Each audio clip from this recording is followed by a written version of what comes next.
The Bring a Trailer Podcast. Hello, everybody, and welcome back to the Bring a Trailer Podcast. Alex Porter here, coming to you from the San Francisco headquarters of the company, joined by a man who really needs no introduction, Donald Osborne today. Donald Osborne, ASA, accredited senior appraiser, also principal of automotive valuation services and consulting director for the Audrain Automobile Museum.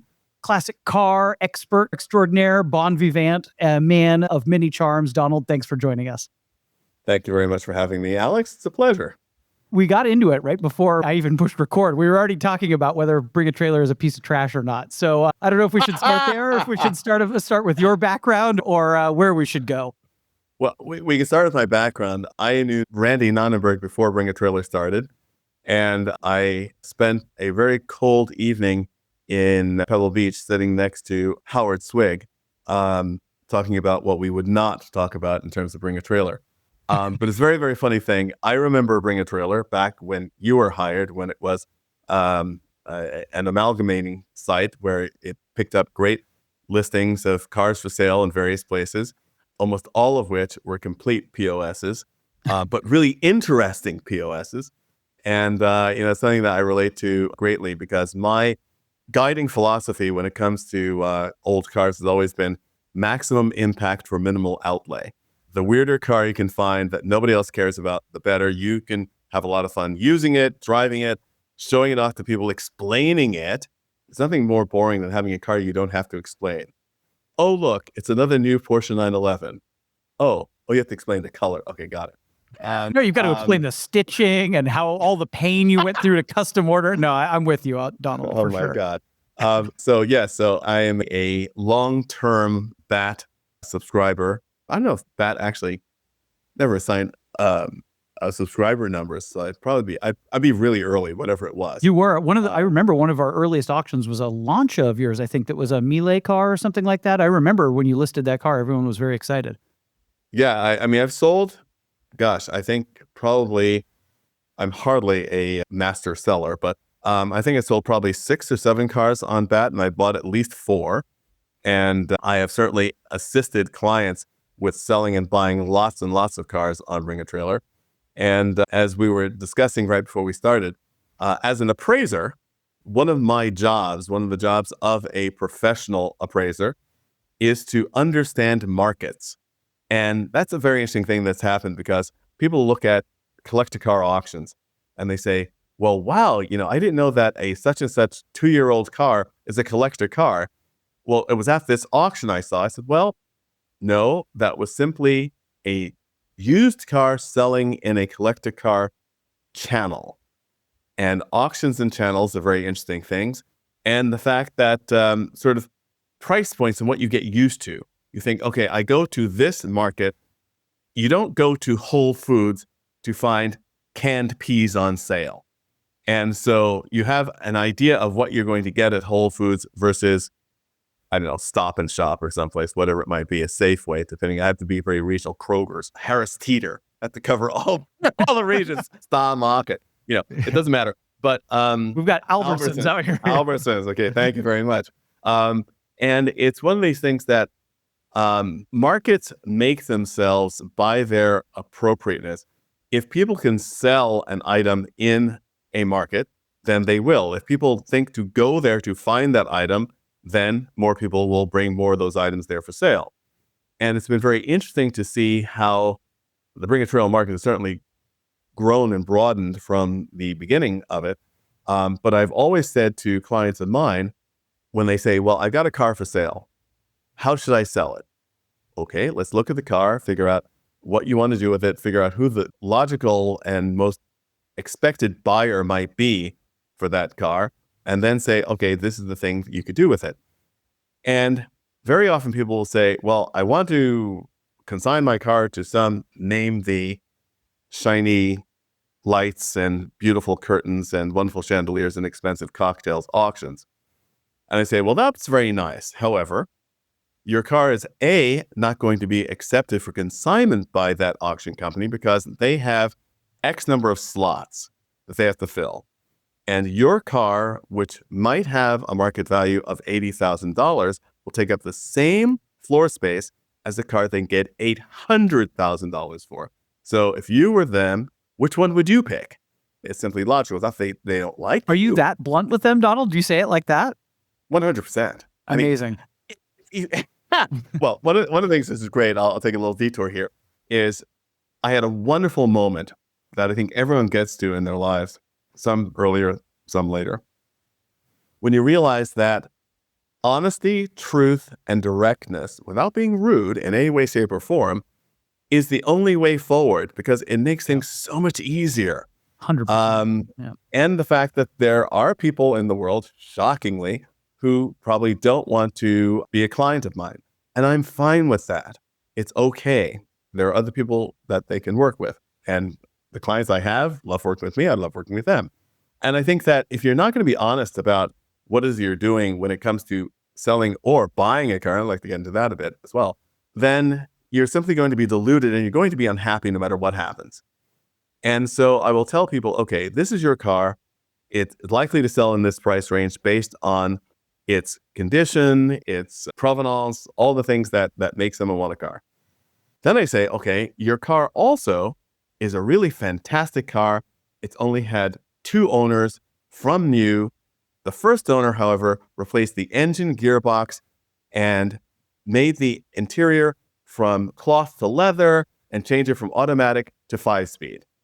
It's a great car. You've enjoyed it. It's a wonderful car. It'll be a wonderful car for the next person, but that's a lot of explaining. And a major catalog auction in this spot, wherever it might be by the side of the ocean, is not going to want to not be able to take all the catalog pages it's going to take to explain that to people.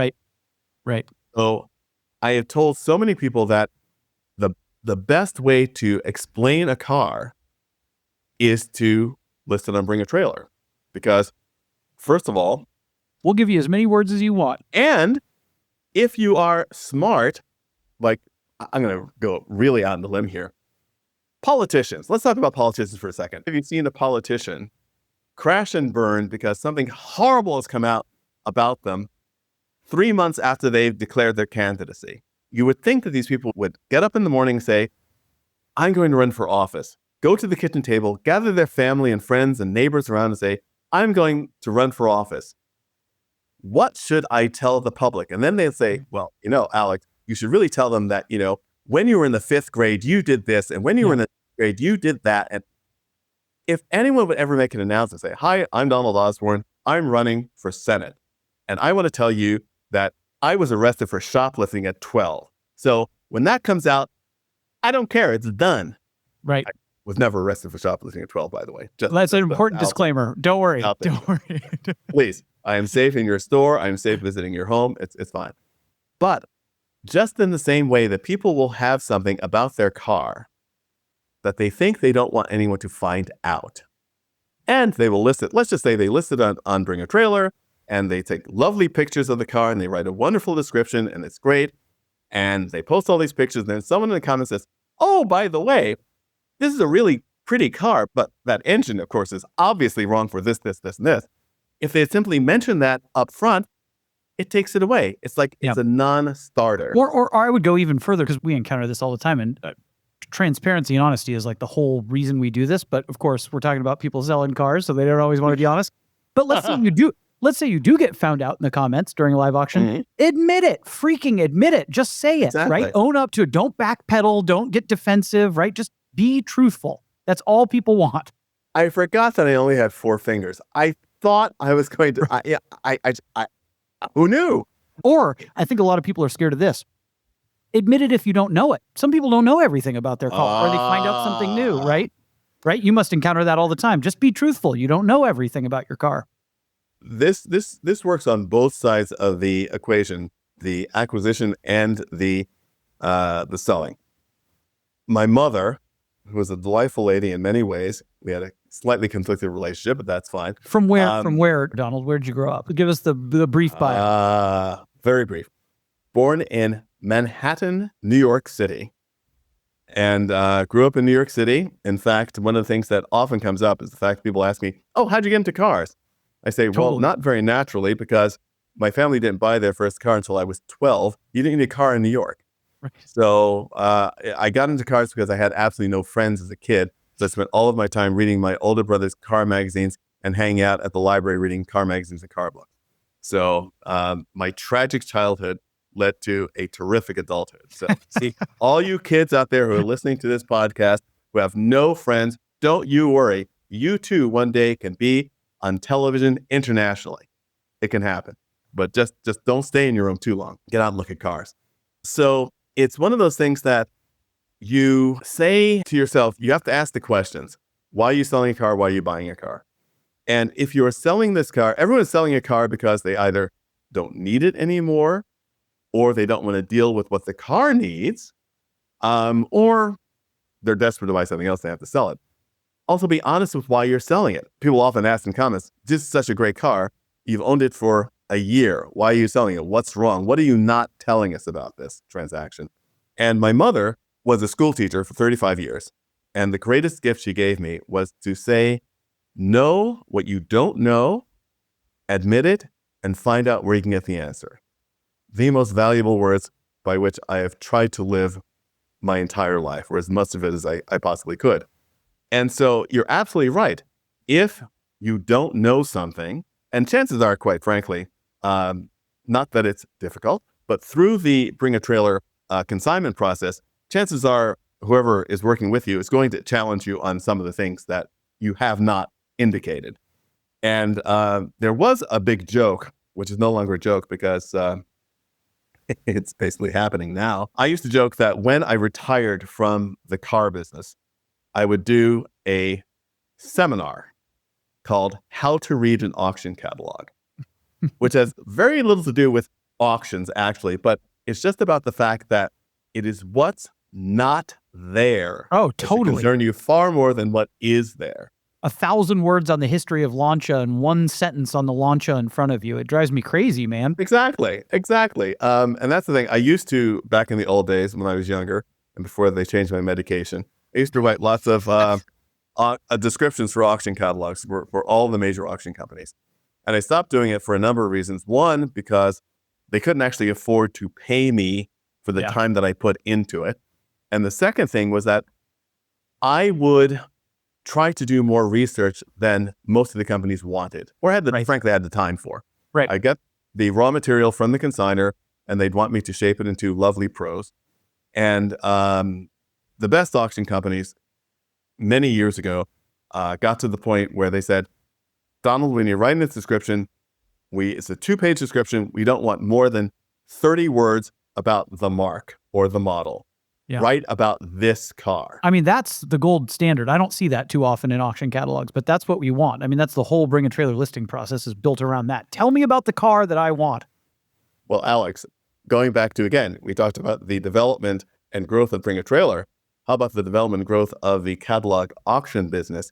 Because I remember seeing my first car auction catalogs where they'd actually put in a picture of a similar car. Oh, man. Not even a car you're bidding on. Just like, 14 paragraphs about the birth of William Crapo Durant and Louis Chevrolet and all this. And then you see a picture, a gray, grainy picture of a car that wasn't even the car that they were selling. It's like, okay, never mind. But the fact that also it's an emotional business. Buying cars is an emotional business. So people also see what you want to see. It's like when you write a story for publication and you try to proofread it after you've been working on it for 3 weeks. Your eye and your mind fills in the words you think are 100%. There. Yeah. Self-editing is the hard. I mean, I used to run our production department and help design our editing style. And the hardest thing is editing yourself, right? Like it's almost impossible. I said exactly what I meant to. Oh my God. I know. I always used to tell our writers and our editors, read it out loud sometime or read it to your wife or something. And it's like, oh man, that doesn't read the way I thought it did. Out loud is absolutely key. Yeah. It's absolutely amazing how many times that has saved me. I'm going to get to a very specific instance of a client who I recently helped to buy a car on Bring a Trailer. I won't get too specific about it. So if he listens to this podcast, he doesn't know that I'm talking about him, but I'm not going to say anything bad, but just so that I maintain my ethics and confidentiality. But it's an interesting point that I always ask people who have asked me to help them buy a car, why do you want the car? What are you going to do with it? And people will say, well, aren't you going to tell me how much I should spend for a car? I said, absolutely not. I have no business in telling you what you should or should not spend for a car. I will listen to you, and you will say, I want a car that I can go out and have fun driving on weekends. I don't take very long trips. I want to be comfortable, doesn't have to be particularly fast. And I just want to enjoy, go out for ice cream. So I said, okay, fine. And then you say, oh, I've always liked Corvettes. Terrific. Let's try and find the right Corvette for you. And then you'll say, well, of course, it has to be numbers matching. I say, why? Yeah, does the ice cream parlor know what the number of your engine is when you pull up? But if you say to me, I want to buy a car that I want to take to national meets for this brand and this mark and this model, and I want to win top prizes. Okay, Bloomington. fine. Give me the Bloomington Golds, Donald. Do not buy the bargain Corvette that your neighbor has had in his backyard that his 17-year-old son has been fixing up. But I can get it so cheap. Yes, you can. Yeah. And one of my favorite phrases is, what is the right price for the wrong car? Totally. I'm sure you're buddies with Bruce Meyer, too, who once told me, buy once, cry once, right? Like, buy the best one you Exactly. can. Yep. Precisely. And to that point about, telling you what you should spend for a car, if you've been looking for a car, the car of your dreams, for the last 25 years, and one finally comes up that fits every one of your criteria, checks every one of your boxes, and is 20% more than you want to spend for one, are you going to wait another 25 years? Totally. The next one comes along at your price? Right. Right. If you and do, lose that's 25 fine. years of enjoying it. No, I've learned all these lessons the hard way, Donald, unfortunately, myself. But, going to this client, he was referred by a good friend, another client of mine. And it was a guy who's a knowledgeable car enthusiast, does some wrenching on his own cars, and he's had lots of very interesting cars, some high-performance cars. And he's looking for something that he and his wife could go cruising around in. They live in South Florida, so it's hot. And so he said, I love driving my Cobra, but, there are many months in the year that more than 10 minutes in the Cobra, I'm over it. So he said, want to get a nice Corvette resto mod with air conditioning, preferably a C1, preferably something with a hard top. So if it's really hot, we can put the top on. Great. Maybe a little power steering, all that kind of stuff. Exactly. Right? All that stuff. And so he said, okay, that's great. Said, well, what should I have to spend for that? I said, yes. You can spend anywhere from $75,000 to $400,000, depending on what you want in the build. So he had done a little bit of shopping on his own. He found a couple of things, and we went through what the various attributes of these particular cars were. And there was a car that he found that was on Bring a Trailer. And he said, what do you think about this? And so I read the listing. I contacted the seller, asked a few questions. And I said, this is a very interesting car. It does not have what these two other cars have, but it does have this and this. And if it is what it purports to be, it could be a good opportunity for you, given your needs. So we then arranged for someone nearby to go and inspect the car and take a ride in the car and look underneath it and all of this. And came back with a report that said, yes, the car is what it purports to be. Then we had the discussion about, well, what should I spend on it? I said, well, you've seen where the various parts of the market are, and this seems to be sort of in this part of that market. Great. Okay, fantastic. My wife really loves it. I said, okay. Uh-oh. All right. I know where this is headed. And so I'm watching the bidding, and I'm driving, so I can't actually watch, but I'm sort of at the corner of my eye whenever I get to a red light and saying, wow, okay. He's passed that particular mark that he talked about, and he's doing it very early, very unbat. Yeah, He stepped out. Yeah. I know where this is headed. Yeah. And so he ends up with the car. He buys the car, and we immediately, again, because he's a guy who really is sensible and listens to advice. Sometimes advice, again, as you said, no, I don't take myself. He buys the car. We have it picked up by a local mechanic to have a full service done in the car before it's shipped down to him, and a sorting. And he is ecstatic. He's paid 30% more than he said he wanted to pay for that particular car.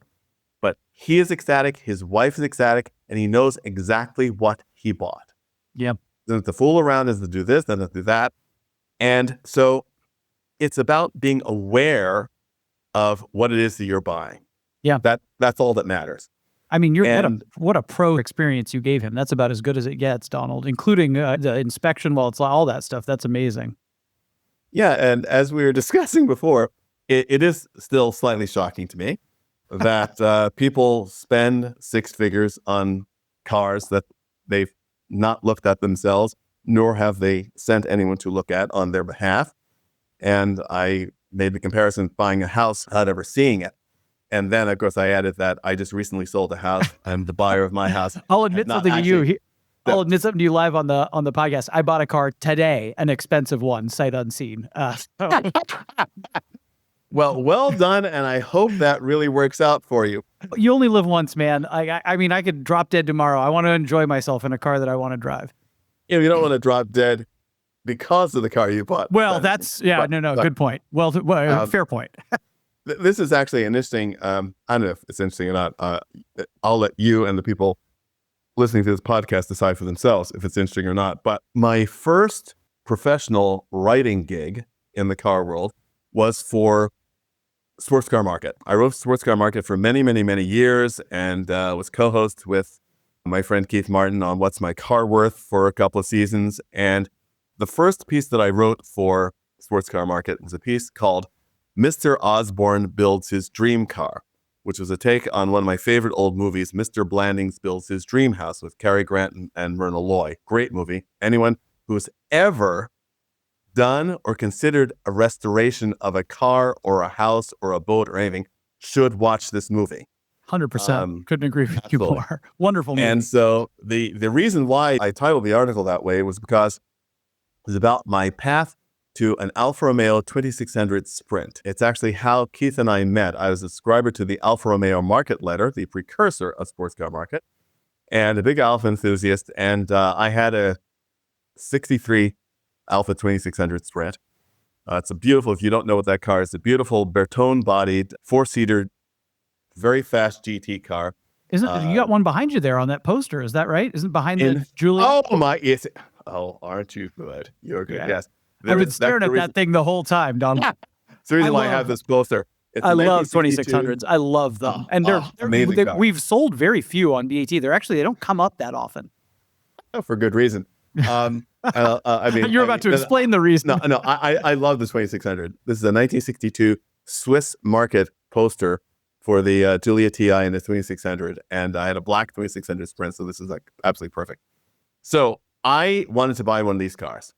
I always loved them from the time I went to my very first car show, the 1964 New York Auto Show, and I saw an Alfa 2600 Sprint. Now, remember, my family did not buy their first car until 1975. Good Lord, 1975. And so it was a long time in the future, but I fell madly in love with this very strange car that nobody else that I knew had ever heard of. And so I thought I must have one. So I'm thumbing through the pages here. I will absolutely date myself, of Hemmings Motor News. So before you could buy a car sight unseen on Bring a Trailer, you could buy a car sight unseen through the pages of Hemming Motor News. And what you did is you looked at this little black and white print ad, you called the person, you said, do you have pictures of your car? They mailed you photographs of their car. And so I received these lovely little Polaroids of this white 2600 Sprint in Georgia, parked outside. I knew it needed restoration. It's fine. I want to buy a restoration project because God knows I want to do a restoration. So we negotiated a price. Absolutely terrific. I hire a truck to go down to Georgia, pick it up to drive it back to my house in Pennsylvania. The truck pulls up and unloads the car. And it doesn't look too bad. It's got lots and lots of mold on it because, sitting outside and all that. And he pushes it down and I open the door. It has absolutely no floors whatsoever. It had been sitting outside on top of Georgia pine needles for many years, and just the top of the car looked terrific. but there was no bottom. So I thought, okay, so this is going to be a bigger project than I thought. So I better start thinking about buying a parts car to take care of this. So back to Hemmings, I find another 2600 Sprint, also strangely enough in Georgia, suburban Atlanta. And I think, well, okay, so I call the guy up and I say, well, how's this part? How's that part? Oh, it's good. And it runs and drives it. Well, it runs and drives? I said, okay, I'm not going to do the same thing. So I fly down to Atlanta to look at the car. I said, wow, this is amazing. I said, okay, fine, I'm going to take it. I said, I'll deliver to you. As a matter of fact, I'm driving up to Pennsylvania. I've got to go to Philadelphia. I can meet you in Philadelphia. You can drive the car home from Philadelphia to your house. Okay, great. So he calls me on the way. He said, you know what? I think I'm going to deliver to your house instead. Okay, so he comes to the house, unloads it. He said, well, the problem is that it really has no clutch pressure at all, and the brakes aren't really good. So I didn't really want you to drive it. I said, okay, fine. So I realized that this car not only runs and drives, but the power windows work, all this stuff. So I immediately start to take the 66 apart for take the parts off of that to restore the other one. And so I start on this adventure, rebuild the carburetors, the notorious Solex PHH 44 carburetors. And I'm into this thing, and I'm on a business trip to California. While I'm there, I'm thumbing through Hemmings.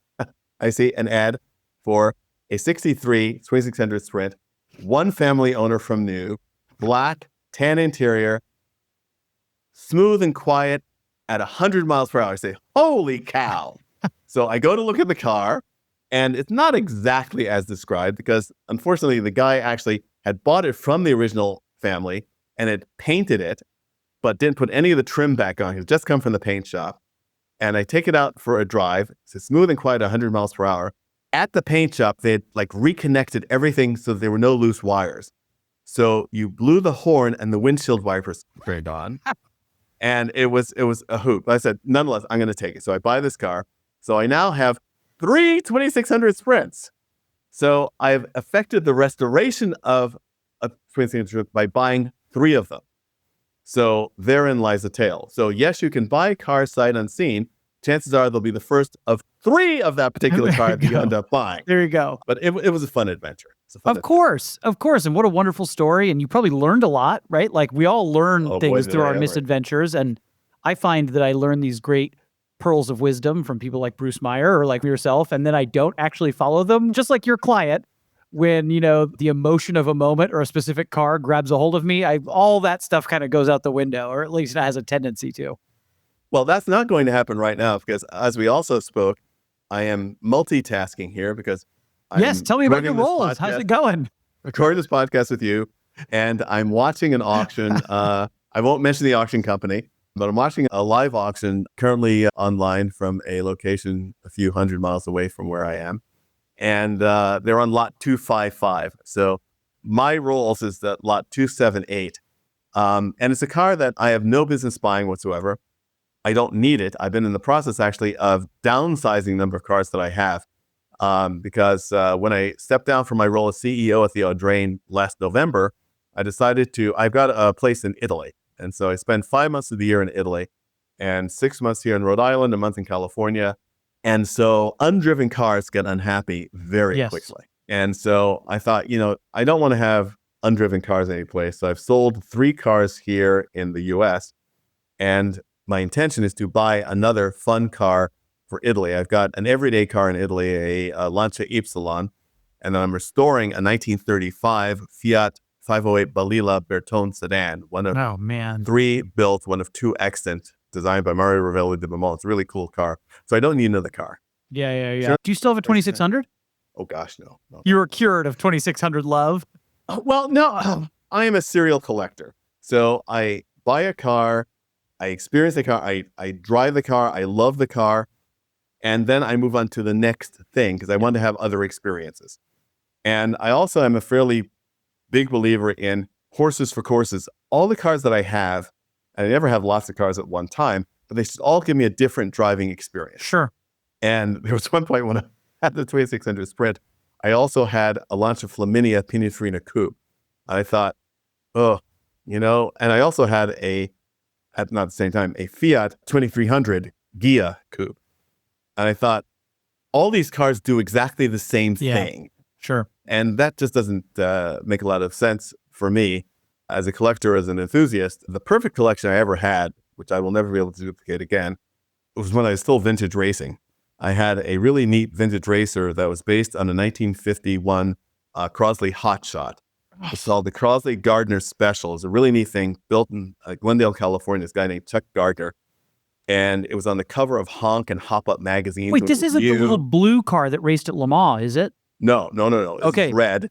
Okay. Red car. It did all of its racing in Southern California when it was new. The guy won his class in every race he entered in Southern California, Nevada, Arizona. An amazing thing. And it was always a race car, always on the West Coast till I bought it from Fantasy Junction and brought it back east and raced in the VSCCA. Did it have custom body? So my dad loves hot shots and, first disc brakes. They've got that cool little stamped engine. And every time we're at the historics, he gravitates right to the pits where all the, there's like, you probably know them. They're probably your buddies. There's a little crew of Crosley racers. The H modified. Yes, correct. Exactly. But we listed maybe 5 or 6 years ago, it might have been Fantasy also, a hot rodder in SoCal, hand-hammered a blue body and drove the car around France, made it maybe 50 laps into Le Mans before it sold for only 50 grand. It's got to be the cheapest car that ever raced at Le Mans. Well, yeah, that's the thing. This car had a customized body. He was very, very clever. So it didn't look like a standard Crosley hotshot. Yeah, okay. When it was brand new, it had, and this is a funny thing when he sold it, it had a beautifully handmade egg crate grill. It looked very much like a Ferrari Barchetta. And when the second owner bought it, he loved the 53 Corvette. So he chopped the original nose off and made a new nose that looked more like a 53 Corvette. And Chuck Gardner was apparently furious with this guy. So like, hey, you sold the car. What do you do? And the car was very inexpensive, hardly inexpensive for a very historic thing. The neatest thing about it, and I joked that it was the most valuable part of the car, is the fact that it ran on Halabrand magnesium midget sprint car wheels. No kidding. Like 11 Incredibly inches cool. or 12 inches or something like that? What was the size? 12 inch sprint car wheels. So cool. And people would say, aren't you nervous about driving those? Like, if you went around a corner too fast and the tread ran over it. It's like, if I could get going that fast, I've got other problems to worry about besides the wheels exploding. Don't the race car hot shots, there's a huge single carburetor. Don't they put about a 45 millimeter Weber on them or something like that? It depends. Oh, okay. Mine ran on dual Webers, side draft Webers with the requisite Bragi intake manifold and valve cover and sump. It's an amazing car, absolutely fabulous car. So I had that for racing. For the pre-war driving experience, I had a 1953, obviously not pre-war, right, you say?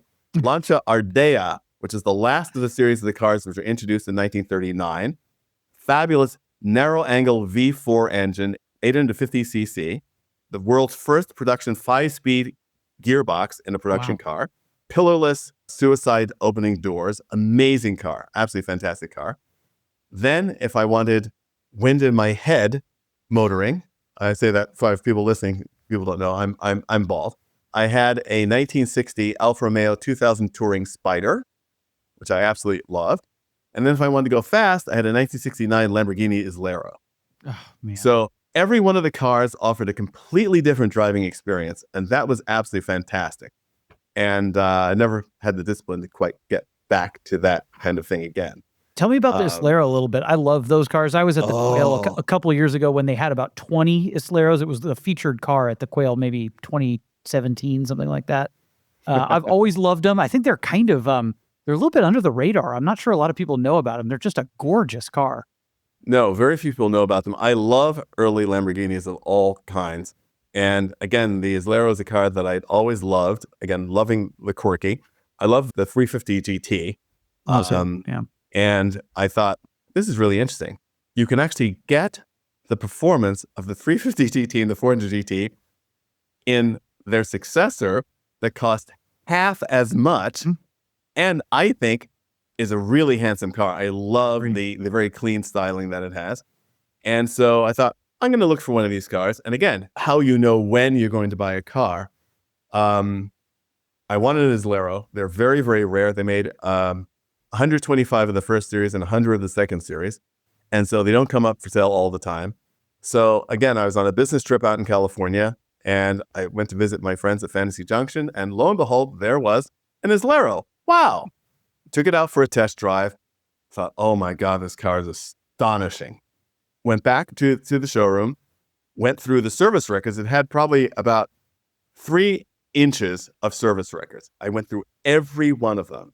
That's both good news and also frightening. That's like both things. Yeah, the whole, this is the part where my cleverness got the best of me.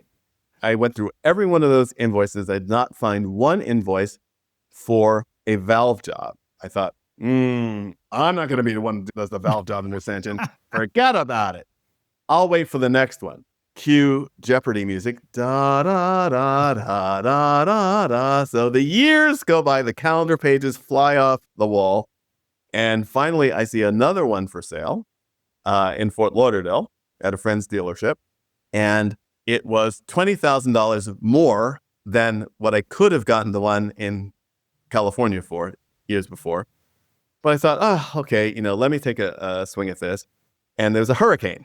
So all the power's out in Fort Lauderdale. But I call him up and say, look, I want to come down and see the car. Let me know when you have power. So I'm calling. And I call him one morning and said, oh, the power's supposed to be back on this afternoon. I said, great, I'll be there tomorrow morning. So I flew down and drove the car. I said, fine, I'll take it. And he said, that's amazing because I've gotten so many calls in this car, but no one can come down yet because the power's been out. I said, well, they're not aggressive enough. So I buy the car. I am madly in love with this car. I take it on 3,000-mile rallies. I take it everywhere. It's an amazing car. I absolutely love it. And then I decide that it's time for me to buy another car. I bought the Islero in 2005. And in the summer of 2008, I consigned it for sale at Pebble Beach at auction.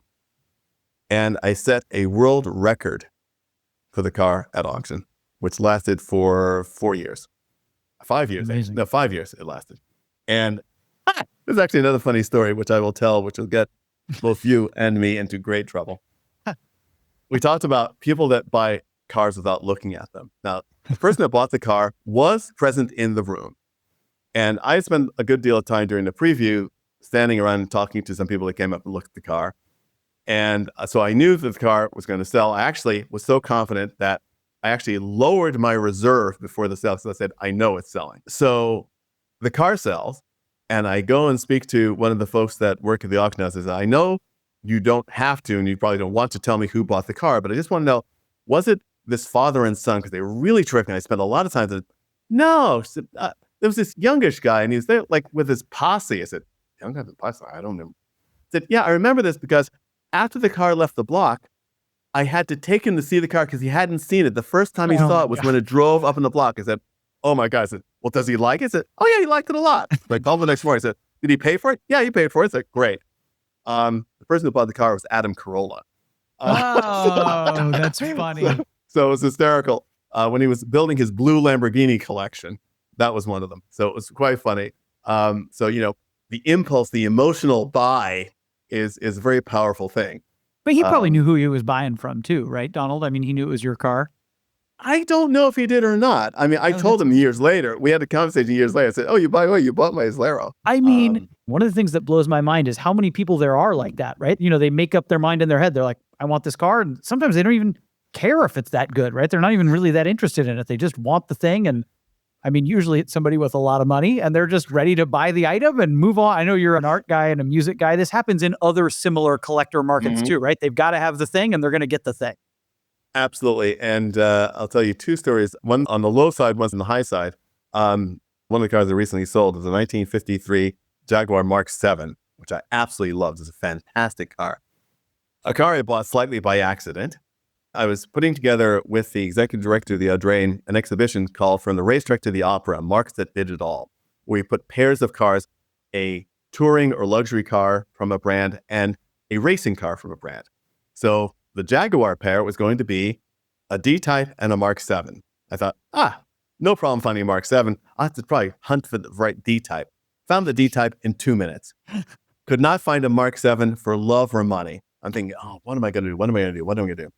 Bonham's auction catalog comes out for Amelia Island. There's a Mark 7 in it. Wow, isn't that amazing? So I'm down there, and everybody I speak to, I say, you should buy this Jaguar because it'll be in the exhibition at the museum. Just buy it. It's going to go to the museum. Be fantastic. Everyone says, nah, I'm good. Okay, fine. So I'm sitting at the auction, sitting in the front row of the auction. Car comes up on the block. First bids come up very low. I was like, oh, well, this is crazy. Well, so I just put my hand up. I make a bid. I said, well, surely someone's going to outbid me. Well done, Donald. Your car. I thought, oh my God, I didn't mean to buy that. That's such a fascinating story, though, because I've just encountered this recently. Like, the rare car gets preserved and the commonplace car kind of disappears. So I have, speaking of pre-war cars, 2 Cords, and I love them. And I was just back at the big Auburn, Indiana meet, and I would really like a big Auburn, the full classic Auburn sedan, but all of them got turned into Speedster replicas, right? So there's all these new Speedsters that weren't real, but the plain Jane sedan, they're gone. There was like 2, right? And there's like 20 Speedsters. It's an interesting phenomenon that happens, right? Like all the Mark 7 Jags, probably everyone threw them away, but the D-types all got saved. Exactly. And it was an amazing thing. And this is an extraordinary car. I was the second owner of this car. To be the second owner of a 1953 car, came with absolutely everything. The complete toolkit with the bulbs, everything, the owner's manual, the original sales invoice, everything. And I just sold that car. What color was it? Dove gray with a red leather interior, bucket seats, 4-speed manual. And the original owner was also someone who loved Jaguars and Bugattis. And he loved performance. So when the car was 2 years old and 55, he took it to his mechanic and had it upgraded to 120M spec. So it had the bigger SU carburetors, hotter cams. Oh, it's an amazing car. Fantastic car. Man, what a car. And on the other side of it, talking about, people that buy, I remember years ago, there was a 300 SL Gullwing. That was a nice car, nothing terribly special, that suddenly set an auction record.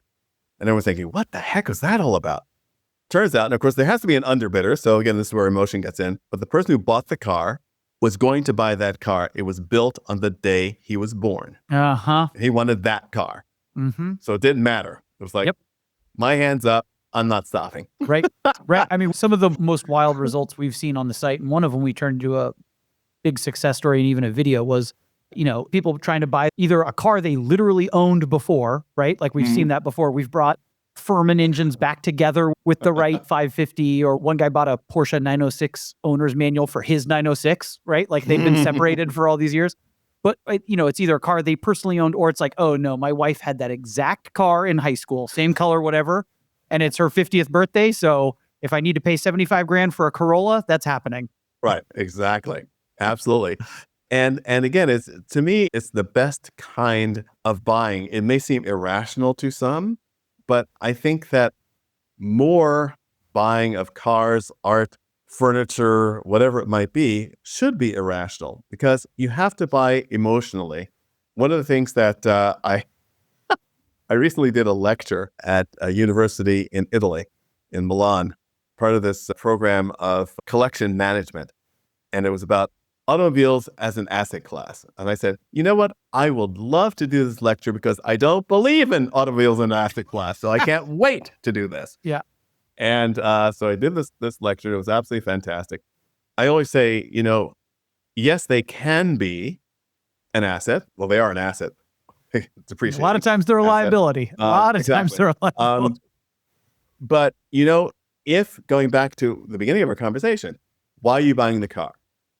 If you're buying this car because you want to take it on these events, you want to drive it in this way, you want to meet these people who have cars like it, the car is going to give you incredible memories and experiences. When was the last time you said, I'm going to take my dream vacation, I'm going to spend $30,000 on a round-the-world cruise or the safari or whatever it might be, and you get home and say, okay, now my vacation's got to pay me back. Right. Totally. It doesn't happen. Totally. So, it's crazy. And you see people who will go to Las Vegas for a weekend and spend $10,000 and then say, well, I can't sell my car for less than that because I paid more than that for it. So, well, how often do you drive? Oh, I never drove it. Well, there you go. I mean, Donald, it's like you're speaking from the inside of my brain. We talk about this all the time at BAT. Cars are for using. And like, if you got $10,000 of use out of it, who cares if it lost $10,000 in value? I mean, I used to fly airplanes. I used to drive race cars, and those are both just money pits, no matter what. And I remember reading an article. It's almost like something you could have written, talking about airplane ownership and the recommendation for because you can't make it make sense, even if you're flying for business. Right. And this guy recommended go out to the airport, take a beer with you, go sit, don't even take your key to the airplane and just go sit next to it. And if you're happy to do that, then keep it, right? Like just that's it, right? Did it make you happy? Great. Exactly. There you go. And the other thing was a great thing in Time magazine when they had Briggs Cunningham on the cover of Time magazine, and a wonderful quote from him describing yacht racing. He said, "Put on every bit of clothing you own, turn the shower on as cold as it will go, and burn $100 bills." I was going to say, talk about lighting money on fire. Oh, yeah. Exactly. But what a life that guy lived. I mean, that's it, right? You know, Cadillacs at Le Mans and racing yachts in your neck of the woods there. Probably right off Rhode Island there, right off Newport, right? Yeah. Yes. And one of the great, slightly humorous tragedies of life is that any day I choose to, I can drive down a street called America's Cup Boulevard. And America's Cup hasn't been here for quite a while now. Well, you've got it out here now. These tech billionaires are, racing these crazy boats out here in the bay now. There was a great, the last challenge, which didn't go very far, was actually a boat that was headquartered here, 11th Hour Racing. The Penske was involved with the syndicate. It was a boat out of Newport. Amazing. But they didn't make it that far. The most illogical thing to me in the entire world are the America's Cup rules, which are obviously written by people who never assumed they would ever lose. That's right. That's right. Some of Queen Victoria's buddies. Did you know Briggs by chance? No, I did not, unfortunately. You probably made it out to the museum here. I went when I was a little kid. My dad used to take me to the museum here in Southern California, where they had a Bugatti Royale and the Le Monster and all that stuff. That's the Collier collection, I think, largely. Correct. Yeah. Miles is a good friend, and I love going to Revs, and I suggest that anyone who's never been, you must go. It's an extraordinary place, and you feel Briggs Cunningham when you walk into the place, and Miles has expanded the collection. It's not just that. And also, I will say, and he won't mind me saying this because it's public domain, Miles Collier also, I admire him so much because he's a brilliant guy, and he's a true enthusiast, and he's funny, and he's just great. I love him. But he also is the person who I think made the best automotive deal in history. He buys the Briggs Cunningham collection. He then sells the Kellner Coupe Royale for 2/3 of what he paid for the entire collection. Yep. How come I can't do this? How come you can't do that? I know. Doesn't happen. Plus, I joke with him all the time because the Kellner Coupe is my favorite of all the Bugatti Royales. I think it's absolutely gorgeous.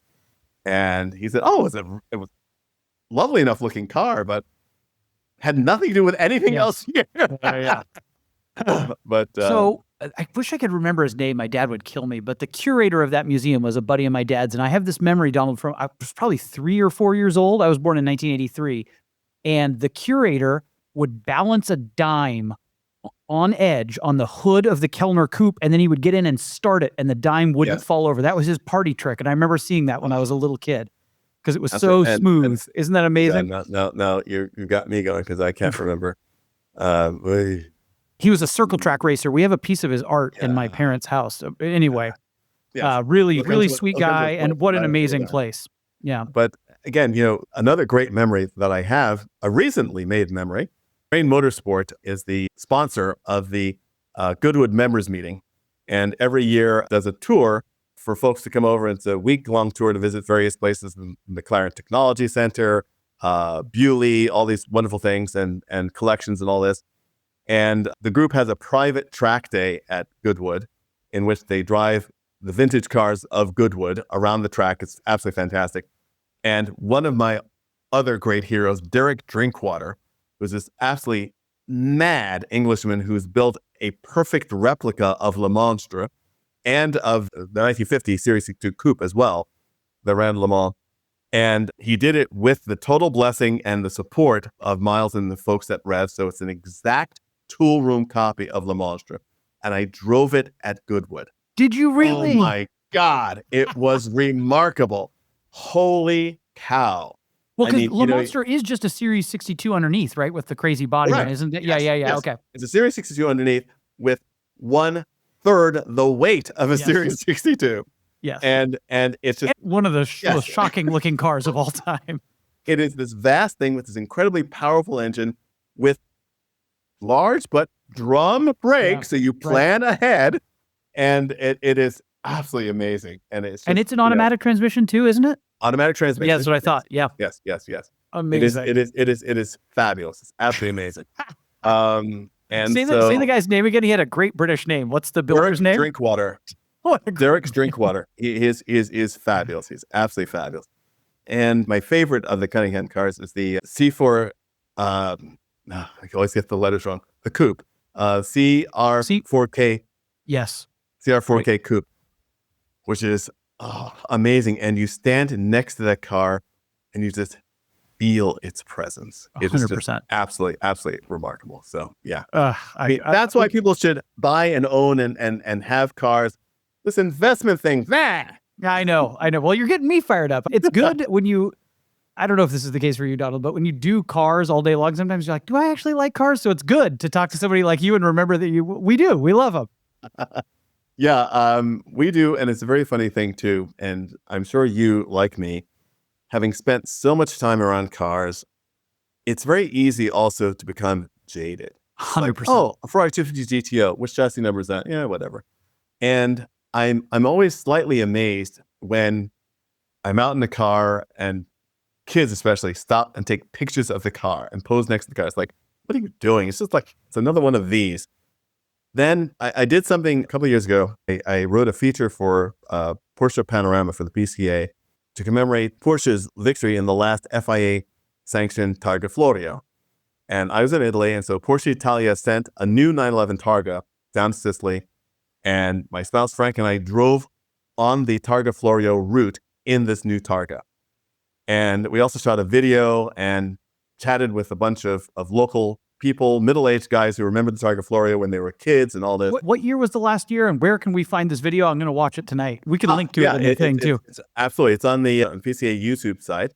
And it was 1973. Early. Okay. The RSR. Okay, gotcha. Okay. Right after the 908s won it towards the end. 908, correct. Exactly. Yeah, okay. And it was amazing for two reasons. One, because I always rail on about how giant the current 911s are. Yes. You took a Porsche pot shot up at the top of this podcast, I think. I did. And I never understood the whole thing about all these cameras that they have around the car. But boy, is I glad I had the cameras on. I was driving through the traffic in Palermo as the sun was setting. I said, okay, fine. I'm glad to have the cameras. But the thing that I bring this story up for was because I spend lots of time around lots of modern 911s. Like, okay, fine. It was in Adventuring Green, my favorite modern 911 color, which is nice. It also blends in and complements the scenery of Sicily very well. But you leave the coast, you leave Palermo, you drive up into the mountains, and you stop in these little villages, and it's as if I had arrived in a spaceship. Yeah. Kids are running down the street after me saying, "Oh, che bella macchina, my Madonna." I'm thinking, they're not going to see another 200,000 euro car come through their village. Right. And I just take it for granted. Right. And when you're in the setting and the light, I mean, I find that, I have those moments. Sometimes it's only every couple of years, and you can live off that memory for a long time, man. Oh, it's amazing. I mean, just chatting about this now, I'm going to go back and watch this video tonight. So yeah, it's an amazing thing. It was an extraordinary experience. And literally, we stopped in the village of Cerda for coffee and parked the car out on the curb, went into the shop to get coffee, came back out with the photographer and a friend and the videographer. And there were these three guys standing around the Porsche. And we started chatting in Italian about, why were you here? And I explained what I was doing. I said, oh, well, he said, oh, we grew up here. I said, oh, well, tell us about the Targa Florio. And they just started talking about it. And we said, stop. You have to roll camera on this, Yeah. It was amazing. And they just talked about, oh, yeah, it was great, during the practice or in the week, watching the cars, and how this driver would not hit the brakes until he got to the top of the hill, right here near the corner. And this is the place where you went to listen to the cars. You could hear the cars come for 3 miles away. And it was absolutely amazing. Donald, what an experience. I mean, you're talking about this and it's so vivid. And I remember watching, there's some old period video of somebody driving on the roads and kind of explaining And as I recall, maybe they're in a Sunbeam Tiger. They're driving fast and they're weaving around, carts and mules and stuff on the regular road that's going to later be the circuit. I love that kind of stuff. There are two things about Targa Florio that make it absolutely magical. One was the fact that when they practiced, the roads were open. So you are dodging everybody. They closed the roads for the race. But even with the roads closed, there are wonderful photographs of the spectators who stand at the apex of a corner. And the track is so amazing because this course is like nothing else that they could ever do today, because 2/3 of the course are unending curves that never, ever, ever straight and always climbing or always descending. And then one incredibly long straight blast. And the contrast was absolutely spectacular because you'd have cars like the 911 RSRs that were they take the Ferrari 512s and leave them in the dust going up, of course, the hills and down the hills. Then the Ferraris would get to the seaside and say, so long, see you later.